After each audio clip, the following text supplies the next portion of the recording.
Rugby ball wall, rugby ball art, rugby ball collage on a wall. There were rugby balls and there was a wall involved.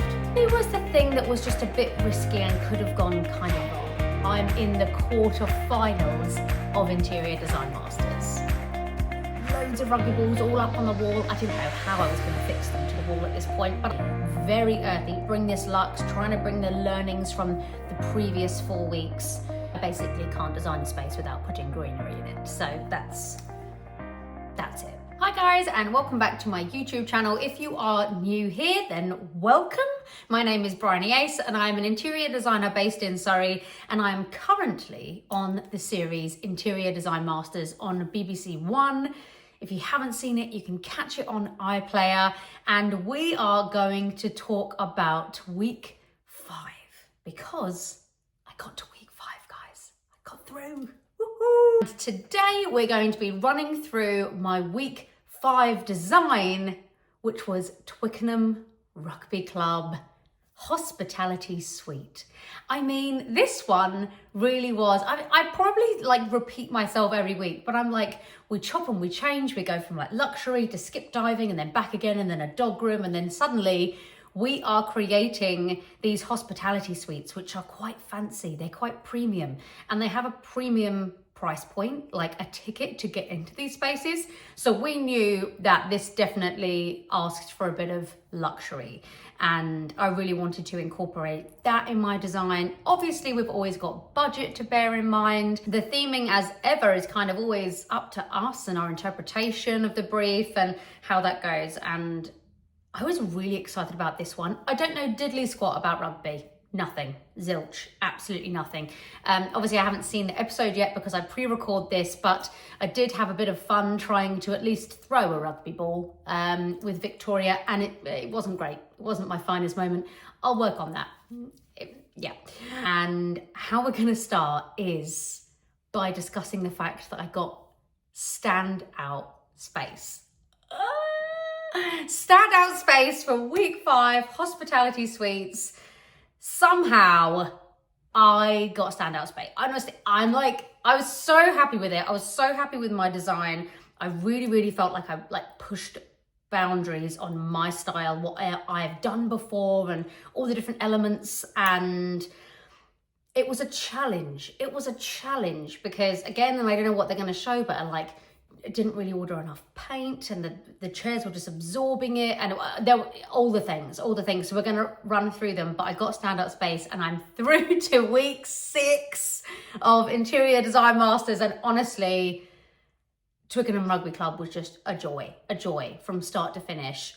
However, let's start with the fact that there was only 5 of us, which it felt so small. This was the first week where we were like, where is everybody? It felt nuts that there was only 5 of us, and it kind of really made the experience feel real. And I know that sounds funny because obviously it felt very real before when you're going through all of these things, but when it came to a competition, we didn't really ever feel like we were in competition against one another, which probably we weren't supposed to feel, but we just all really got on so well, and we all present really different styles every week. So we just loved one another. So the fact that someone had to go all the time, none of us enjoyed. And the fact that there was only 5 of us rather than the 10 of us at the beginning felt really strange. And for some reason this week, that just really kicked in. I don't know how to explain it other than that, but it felt kind of real. So without further ado, let's get into the nitty gritty because there is so much detail that went into this hospitality suite. So obviously we get our brief set by Michelle. All our rooms looked identical this week, and the view was insane. And we had to create somewhere that was a place for people to guys gather, have drinks, and eat glorious food. To start with picking up on a theme, because I always feel like whenever you design anything, you have to pick up on one thing, or there's one cushion, or there's one colorway, or there's one inspiration that you hone in on, and that is your jumping off point. And this Twickenham week, I had an idea as soon as I saw the gilded lion statue, which is on the west concourse of Twickenham Stadium. And it's absolutely out of this world stunning. There is this gorgeous, huge lion statue, which has been gilded. So is now Goldie. This lion was on top of a brewery in Lambert. And so that gave me like this pub idea straight away. But obviously I had to kind of bring the luxe and the elegance. So it was a bougie pub. I'm trying to create a bougie pub. And I really just couldn't let go of this idea of dark stained wood paneling like you would have in like a gorgeous old pub, and there's always loads of fabulous moldings and wooden details in pubs. And I was like, I want to try and create that. Obviously doing that was going to be a little bit pricey, so I decided to try and keep and repurpose my table and chairs rather than replace them, and then save that bit of budget and use that bit of budget on some moldings for the walls to kind of really make that like a design feature. I really also wanted to spend a bit of money on the bar and knew that that was a real focus. As I say, I always just kept coming back to what is the purpose of this room, and it was for the food and the drink, and really wanted to elevate that experience. Let's start with the walls. I used a gorgeous light stone color on the top portions of my walls and up and over the ceiling as well. And then on the lower half of all of my walls, I did a plywood with decorative molding, and I just wanted straight plank decorative molding and then a thicker dado rail on the top running around the whole room. It really kind of engulfed the room and made it feel pretty cool. It also was a really good kind of channel to keep you walking down and into the space, because obviously you walked into quite these small little areas. There was a little coat cupboard, but other than that, there's not too much you could do with that space. It's just really like an entryway, but quite a small one. So I wanted to draw your eye immediately, make the room feel big, and that paneling I knew would really help do that all the way down to this amazing view, because it's all about this amazing stadium and the amazing view that you're going to get at the end and through these windows. So I really wanted to run the eye down there and make that the focus, very much so. So I used the plywood with the paneling of the dado rail, and I stained that in a dark walnut color. It took a few more coats than I thought. I did have to buy more paint, but I always tried to leave like the teeniest of contingency. I mean, I went to the penny every single time, but I did kind of learn as we went, like, you actually do need to leave some contingency, Bryony, because something always gives and you always have to buy something extra.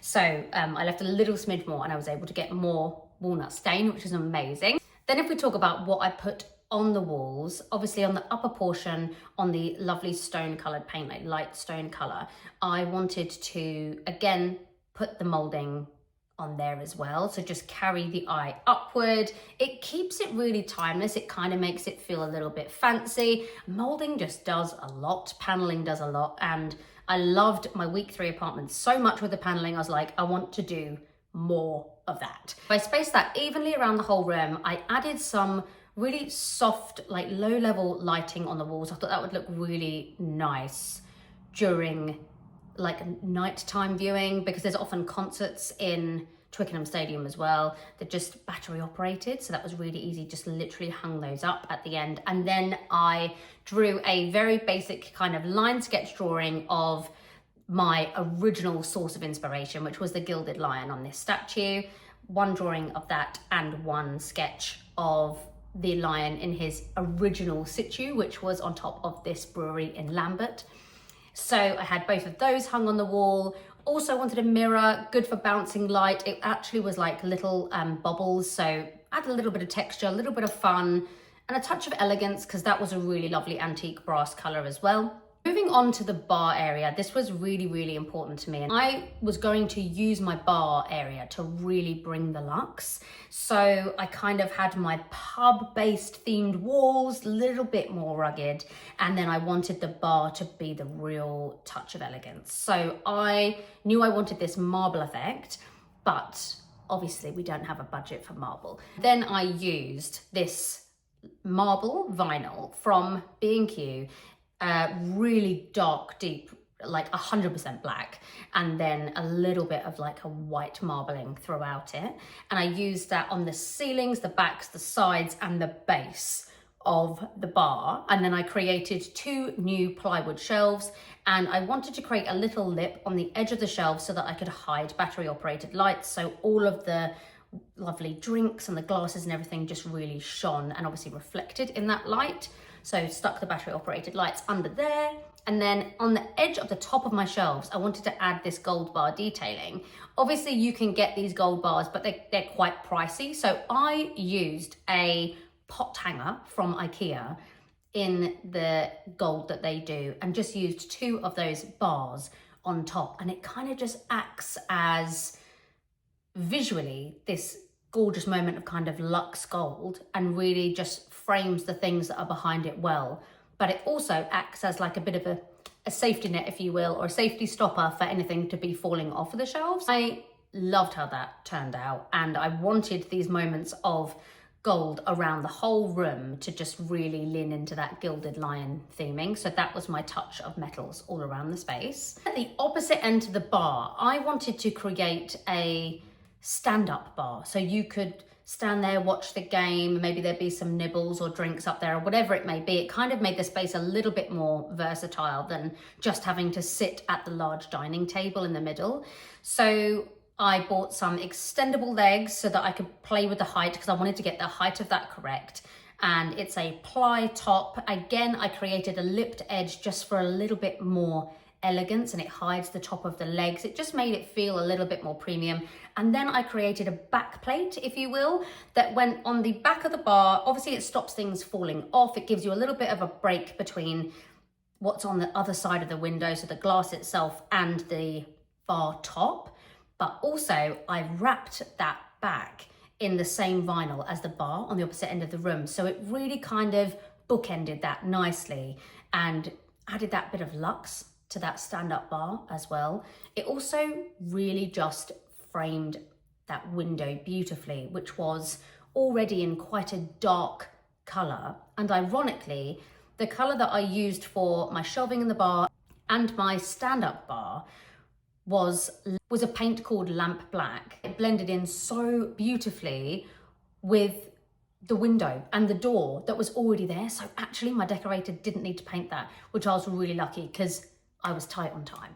By the end of this, I was tight on time. If we come to my table and chairs, which I had committed to repurposing, reinventing the current table and chairs and working with them to try and save on money so I could spend it elsewhere. I was so committed to this, and then obviously I got there and I had a big old panic, because it really is like the main thing in the room, and it was quite overwhelming how large it was. Luckily, the table itself underneath my beautiful tablecloth was an extender table, so I could play around with the size of it, because as we all know, it is no good creating a room if you can't actually function in it. I really played around with that, and then was able to get enough chairs around that table. But let's talk about these chairs.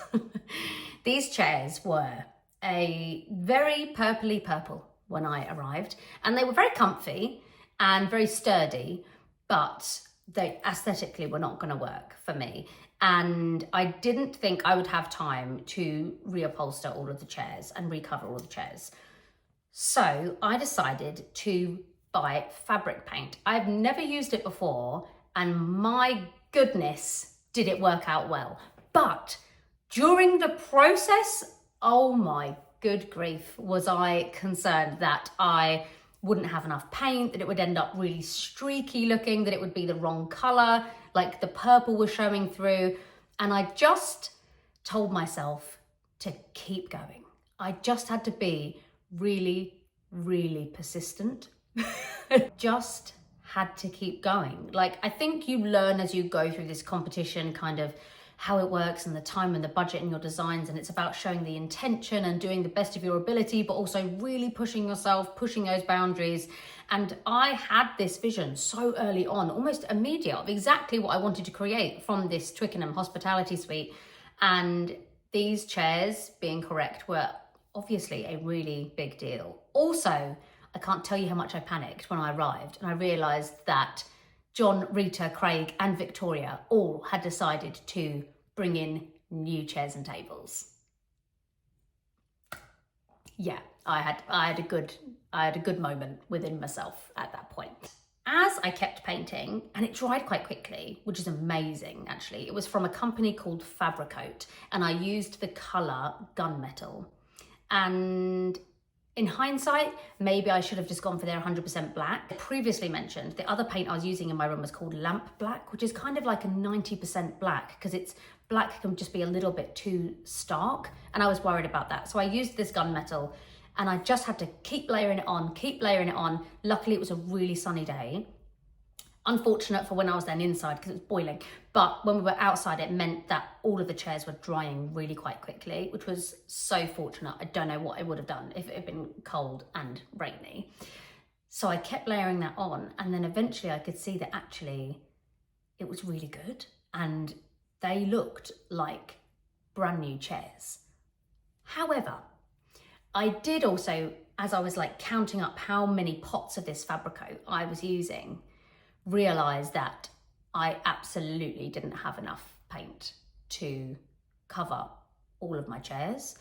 I had always planned on using this gorgeous goldy yellow velvet on my chairs to really bring that pop to the room, and neutral rooms, these organic earthy tones that I love so much, really can pair well with a solid moment of colour, and this room really called for that. It was a hospitality suite, there's a place for fun, and this gold and velvet just really was going to bring the luck. So I had bought that anyway, knowing that I was going to upholster maybe 2 chairs, and luckily, by some crazy intervention, I massively over-ordered on the gold velvet fabric and ended up recovering a lot more of my chairs than I wanted to. And at the end of day 1, we all went back to the hotel, and I got all my notes out of like, made my list, as we all do, of like things that are left to do, and then I worked out that in order to have enough time on day 2 to actually finish the rest of my scheme, because obviously I've got way more to do than just cover these chairs, but all the paint was dry and the last bit was going to be drying overnight. So I knew I had to get that done day 1, get to day 2, time to upholster, and I knew that I had 15 minutes per chair to recover and reupholster and finish each chair and have time to do the rest of my room. So I set a timer on my phone for 15 minutes, and I would just keep going, chair at a time, chair at a time. And the incredible Victoria lent me her electric, what's it called? Staple gun. Oh dear, oh dear. Luckily, the amazing Victoria lent me her electric staple gun, because I was using a manual one and my hands were hurting so bad. Honestly, shout out to all the upholsterers out there. I honestly don't know how you do it, because I just did like 12 chairs and was falling apart. I also did some stools, didn't I, at the end? I did recover the stools as well. So I had 15 minutes per chair I had worked out to get these finished, and I just kept going. There was nothing else I could do, and I definitely was internally panicking, but I also had a really strange, odd sense of calm, that if I just keep moving, I'm gonna produce something, right? So I just kept going, and it kind of, most of the time, right up until the very end of covering these chairs, felt a bit impossible. And I have never upholstered chairs like this, ever. And when it came to doing the tops of the chairs, like the base of the chairs, the seat pad, I felt kind of comfortable doing. And obviously, as I went through, I got quicker, and I got pretty nifty, and my tucks and my folds were getting quite good. And then I got to do this, like the back seat of the cushion. And I was like, oh my gosh, I have no idea how to do this. And I just I YouTubed it. And then because I wasn't planning on doing the backs ever, I just kind of turned up and was like, oh, I'm going to have to, because otherwise it's going to be purple in my room. So I was just like wrapping it round, kept folding, and I worked out quite quickly that I could like do the front bit of the chair first, and then the back I just had to like fold and like hem as I go. And then I had some gold press studs in my kit, still from when I made a headboard with Craig for apartment week in Portsmouth. And so I added those onto my budget, again, because I left like this tiny little budget at the end, luckily, and I just did some of these press studs, hammered those in, and it kind of finished it off really nicely and added in the gold touch. And suddenly I ended up with the correct amount of chairs, extra stools, a stand-up bar, and it like all came together. And I am so proud of myself for the chairs and the table, but honestly, specifically the chairs, because the challenge was real, and I just knew to keep going. I just kept going. I stayed calm and internal panic, but exterior wise, I just stayed calm, and I was like, no, you got this. And I just kept resetting the alarm, 15 minutes. And in the end, I could like cover a chair in about 12 minutes. So, you know, if you need your chairs covered, I'm your gal. But I'm so fortunate, as I say, that Victoria lent me her electric staple gun, because wow, it wouldn't have turned out how it turned out, that's for sure. Let's talk about the table styling, because this was like my second opportunity in the competition to be able to make a tablescape. And if you know me, you know I love a tablescape. If you haven't headed over to my Instagram yet to check out multiple other tablescapes, then please do, because I love a tablescape. And this was my second opportunity to make one, and I took that. I grabbed it with both hands and I ran with it. I really wanted to make a big deal of this. As I say, I had a little bit more budget to play with because I was keeping the table and the existing chairs. I had a pattern in mind that I wanted as a tablecloth, and I couldn't find it. But many times in the past, I have used bed sheets as tablecloths. And often if you have extra large tables, then like 8 to 10 seater upwards tables, then the tablecloths can be really pricey. So I knew that if I grabbed some bed sheets, I got 2, I sewed them together in the middle, I hemmed it, and I wanted it really oversized, draped down the edges as well. So I actually layered it up. I did put a white tablecloth underneath, which I just found at the right size. It was super cheap on Amazon just because I wanted to layer that. I wanted like a block color there. And then I layered my bedsheet tablecloth on top of that, and the pattern was just spot on.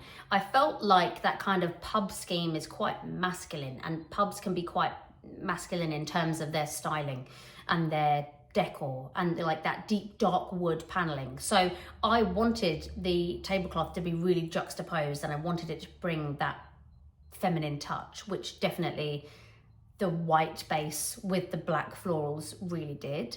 And so I layered that up. Then I had placemats, I had gold cutlery again, like leaning on this gilded lion theme, beautiful scalloped basket in the middle to hold all of the lovely naan breads. I also made some menus for the table. I really wanted Michelle and Nisha to walk into the space and feel like it was ready for them, feel like they could sit down and have this dinner or lunch or whatever it may be straight away. I lent into the Indian food styling. I felt like that was really appropriate as well, with Nisha being the judge. Also, side note, if you haven't been to one of her Mowgli restaurants, get yourself there, because my good grief, wow. Also, she's a gal after my own heart because she styles her restaurants with swing seats. And we all know, if you followed my journey on Interior Design Masters, that I also enjoy a swing seat, but we won't go back to week 2. But I'm just saying, I wanted them to feel as soon as they walked into the room that it was just ready to go. Sit down, have their dinner, have some drinks, enjoy the game, whatever it might be that they're there for.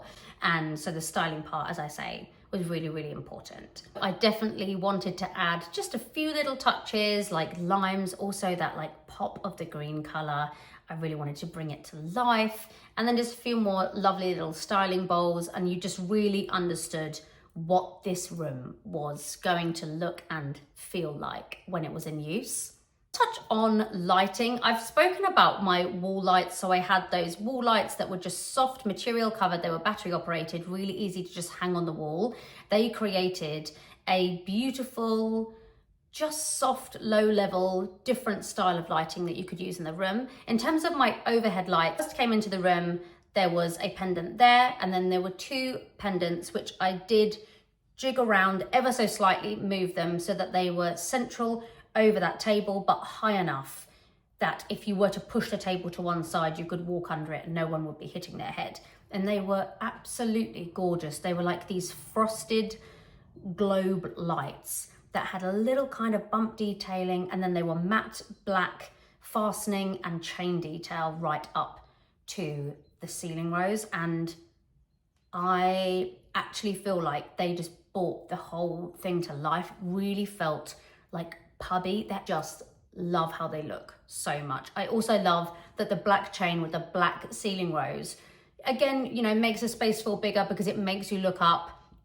And the channel of lights, so the first one in the lobby, then the second one as you go around the corner, and then the one towards that window, again, just helps you travel the eye all the way down, just looking out at that amazing view. So to make the bar feel like a bit more of an experience, a bit grander, and really make a feature of it, obviously I've got my gorgeous glossy vinyl in there, but we had some cupboards, or we had a cupboard at the bottom. We had double doors, and so obviously, bearing in mind budget, I repainted the doors, and then I added a reeded vinyl to the front of the already, like it was a frosted glass. So I added the reeded vinyl onto there. It kind of felt really textured, gorgeous. It felt a little bit luxy having that reeded element on there.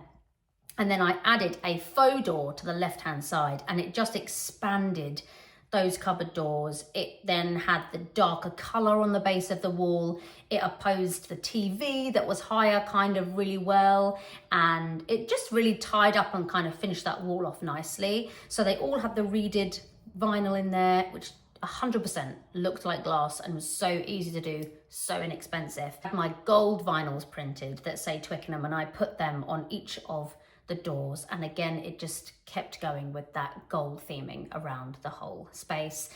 Swapped out the knobs for the gorgeous like knurled antique brass on the cupboard doors. That was just these little touches, but I just think all of those little touches like really add up. I always say that doing neutral schemes and like kind of natural neutral schemes in homes or corporate or whatever it may be, and they are simplistic, but they're not necessarily simple to do, and there's a ton of layer in there to kind of create this overall scheme, kind of like a Victoria sponge. And a Victoria sponge is like this gorgeous, simple cake, and it's just delicious. But if you don't get those ingredients right, then you have nowhere to hide. If you don't mix it in the right order, you have nowhere to hide. If you don't do all of the steps at the right time in the right place, you have nowhere to hide, and it just goes wrong. And that is really how I felt on Twickenham Week, because I was like, I'm going really quite neutral. It's very, very me, very earthy, very organic, but trying to bring this luxe, trying to bring the learnings from the previous 4 weeks and kind of seeing where we end up. Like all of those little details really, really made a difference and really got to shine on this week, and I'm so happy about that. Of styling touches, I also used a really gorgeous, just clear vase down the end, put that on top of my standing bar and used some greenery in there because I basically can't design a space without putting greenery in it. So that's it. Now, okay, I'm going to talk about now my favorite thing in the whole room. And I think I've said that the whole way along because I actually just love Twickenham so much. But this feature probably was the thing that was just a bit risky and could have gone kind of wrong, because it could have looked a little bit too crafty, which really wouldn't have lent into that luxe element of the brief. And that is my rugby ball art wall. That's what we're going to call it. Rugby ball wall, rugby ball art, rugby ball collage on a wall. There were rugby balls and there was a wall involved. I went onto eBay and I bought some actual vintage rugby balls. I scoured my charity shops trying to find the right rugby balls, and basically I wanted vintage ones. I had this vision of loads of rugby balls all up on the wall. I didn't know how I was going to fix them to the wall at this point, but I had a vision and I saw them as being like these gorgeous kind of browns and deep reds and some like creamier tones and some that kind of blended into the wall. And I basically only found really modern, like luminous yellow rugby balls in charity shops. So I bought a couple from a sports shop. I did get the ones that I found in charity shops, which I think was maybe 2 of them.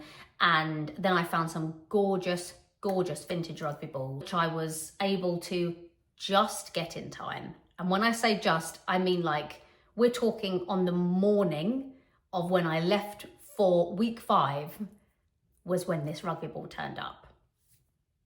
And it's my favorite one. I'm going to put an image up here. It's my favorite one. And it really made all of them feel a bit more vintage. So it was really crucial to get those vintage ones in there. But the budget would not have stretched to getting all of those as vintage. So I knew that I had to cover some. So I sprayed some, and then I kind of like paper mache effect some of the more modern ones by using just cut up bits of old fabric. I think the fabric was maybe like a tablecloth that I got from the charity shop.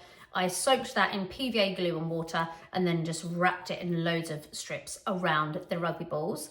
Not gonna lie, pretty sure some of those were still wet when Michelle and Nisha were judging the rooms, because just put them up there. And then found those amazing, they are actual like ball holders for walls, and being in black, they just kind of worked. And it was just all about spacing them out evenly, which the actual fixings on the walls aren't necessarily spaced out evenly. I chose to try and make the eye line of the balls and the width of them kind of work, because they were all different. So actually Steve, my amazing carpenter, bless him, was like standing holding all of these different rugby balls. And anyway, we made it work. I'm obsessed with how that turned out. I love it so much. And I originally was going to have it on the other side of the room, but as soon as I got there, I really could see that like walking into that as a dining experience, if you will, that was the first wall. That left-hand side wall was the first wall you were going to see. So it was really important to flip that, which is quite an easy swap, but a really integral one. And I think that's what you learn on Interior Design Masters as well as you go, is that how quickly you make decisions really does count for a lot. And keeping chill, keeping as calm as you can really does just let you go further, get more done. That's what it means. Oh yeah, I can remember styling wise, actually, I bought in I found it in a charity shop, a really gorgeous gold set like cocktail shaker. Just kind of brought that bar to life. Also, really important to me that I added in like cups like crockery for tea and coffee in my bar area, because as someone who really never almost drinks alcohol, tea is really important to me, and I wanted tea. So I feel like after you have a nice meal, sometimes it's just lovely to have a cup of tea. So I incorporated a cup of tea. Yeah, not the actual tea, but you know, the opportunity to have a cup of tea on. Actually, what I have forgotten to mention is something, it's just like a little trick that I've used in a couple of like real life designs recently, but I used it for the first time on Twickenham. Again, love doing a first, don't I? My ceiling, I used, and it's a really subtle difference, but I used a satin paint on the ceiling rather than using a matte. And the reason I did that is because I really wanted the rooms to be as light as possible. Obviously, these hospitality suites have the balcony area and massive windows, but that balcony area is actually covered, so you can stand out there and you don't get all, you know, rained on, weathered on, whatever it may be. So there isn't natural light coming in towards the space as much as there would be if that cover wasn't there. So actually, as you went further back, it got quite dark. So I wanted to use satin paint on the ceiling just so it reflected light around the space a little bit better. And I have a project coming up actually that I might use gloss on the ceiling. So I would color drench the whole room, but use gloss on the ceiling and matte on the walls, obviously satin on the woodwork. But using a gloss on the ceiling is like a really cool effect. And especially when it's in the same color going up and around the room. Just wanted to add that in there, but I loved that little touch. Overall, I am just so happy with how this room turned out. It's like almost exactly the vision that I had. I was so proud of myself for getting all of those chairs done, and the look and the scheme, it kind of just all worked together. And I wanted like the masculine of like these dark stained walls and that real pub vibe, and then the luxe of the velvet chairs and the marble vinyl on the bar, drawing that down to the other end and having a stand-up bar. I really feel like I managed to hit the sweet spot of like function and purpose for a room, but also bring the elegance and the luxe, and somehow did it within budget. No idea. And I got the styling items, of which I just really lucked out on some of those styling items. Fun fact, I did not buy my taper candles as wonky as what they were. Like, it was very, very hot day, as I've mentioned, and when I got my taper candles out to like stick them in the candlesticks, they were really wonky, and I had no choice but to go with it. So we just gloss over and we're going to pretend that they were very normal candlesticks, but maybe it added a bit of character, who knows. I am through to week 6 of Interior Design Masters, and I was so lucky that because I got Standout Space of week 5, it meant that I was like the first announced into the quarterfinals. I'm in the quarterfinals of Interior Design Masters. Oh my gosh. I honestly, I'm saying the same things. I can't express this to you. I'm just so grateful to be here. I just loved it so much.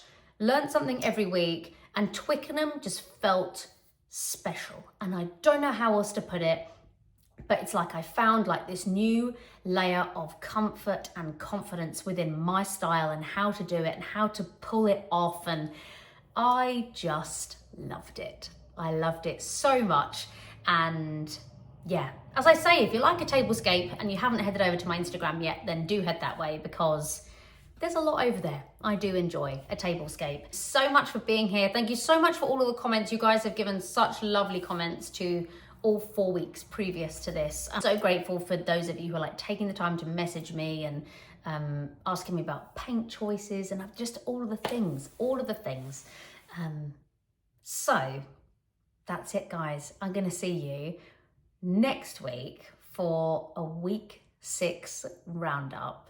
I honestly, in one way, it feels like it was such a long time ago. And in another way, it feels like it was yesterday. Like when you rewatch the episodes and we're getting all of like our photos ready to show you and making reels and content like this, like it just brings it all back. And as much chaos as it was, because you literally get a week to design and then 2 days to try and install, it's blooming bananas, but just so utterly wonderful. It does show you what's possible, doesn't it? I think that is the beauty of Interior Design Masters as well. And that's something that I said like during my interview process. I was like, one of the most special things to me about Interior Design Masters is how accessible it makes interior design. And I feel like interior design can have this huge stigma attached to it, and that if you don't have loads of money, if you don't have huge houses, or whatever it may be, it just means that you can't have these beautiful homes. And I just think that's absolutely so far from the truth. Go to salvage yards, charity shops, vintage sales, car boot sales. You can turn something from nothing into something. You can use small budgets, and you can also, I think the best thing is create this high and low mix. So you spend a bit of money over here, but you save it here. And there's always a way to do that. And it's always different in every space. But design is made more accessible through shows like Interior Design Masters. And that is why I believe the show is just so well loved. It's certainly why I love it so much. And getting to be part of that for 5 weeks so far is honestly just out of this world insane. And that's it. Thank you so much, guys. And I will see you again next week for another roundup of Interior Design Masters quarterfinals, week 6. See you soon, guys. Bye.